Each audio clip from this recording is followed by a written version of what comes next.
The first thing you notice is iron. Not the word for it, the sensation itself. The deep, final sound of metal meeting metal, and the shudder that travels up through stone into your feet. Air moves differently once the gates are shut. It no longer carries the open scent of fields. It carries smoke, sweat, damp wool, and the close breath of too many bodies held together by walls. You do not yet know whether the noise outside means they are arriving or already here. You only know the wall has become a boundary between two kinds of time. The last ordinary hour and whatever this becomes. Someone is speaking to you from too near. You turn because they expect it. Faces gather around your voice, not your face. There is a habit in the room that tells you this happens often. Men waiting, servants waiting, a clerk with a tablet of wax, a captain trying not to look at the gate. And beyond the gate, faint but unmistakable, another sound begins to rise.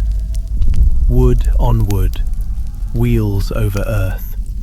The distant complaint of a large machine moving into place. The first thing your body teaches you is that standing still is a decision. Your boots know the floor more intimately than your thoughts do. Your shoulders have learned to carry cloth, chain, and responsibility without asking permission. When you speak, people move. When you hesitate, they move in uncertainty, which is worse. You taste old wine on your tongue. It is not comfort. It is water made safer by tradition, a precaution against what might have been done to the well. You realize this not as a lesson, but as a routine already in motion. Barrels counted, cisterns guarded, the kitchen reduced to arithmetic. You walk the wall and feel the strain in your knees when the stairs climb too sharply.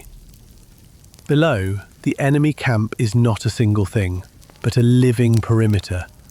Fires, tents, animals, engineers, men cutting timber, men watching your walls as if patience itself were a weapon.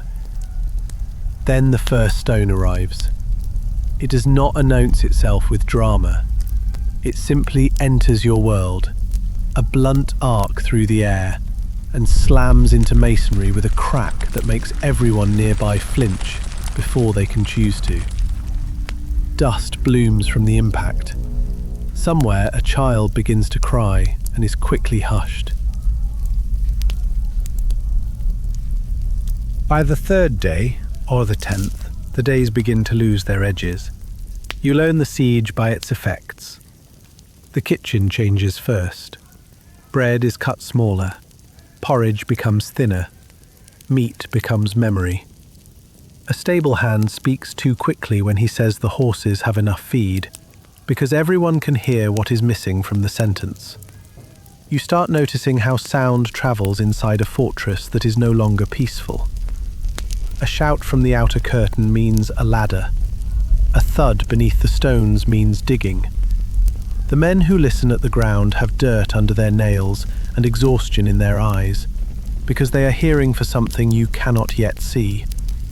A messenger arrives with no triumph in his voice. No relief army is near.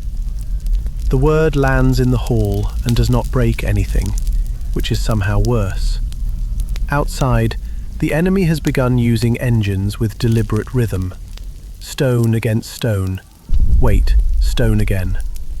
They are not trying only to destroy the wall. They are trying to teach everyone inside that the wall can be counted and therefore defeated. At dusk, you see smoke drifting low over the fields they have burned. Not enough to hide the horizon, just enough to erase the idea that the country beyond still belongs to you. It happens after a long silence. That is how your body understands it, not by the explosion, but by the pause before. The wall has been taking damage for days, and now the stress has accumulated in a single place. You hear timber groan where it was never meant to groan. You smell lime dust. You see a line of fear move through the defenders before the collapse itself has fully arrived. Then the stone gives way. Not all at once. First a crack, then a widening seam, then the terrible softening of something that had looked permanent. A section of wall slumps inward in a cloud of pale rubble. Men shout, someone falls. The air changes temperature as the outside presses into the opening.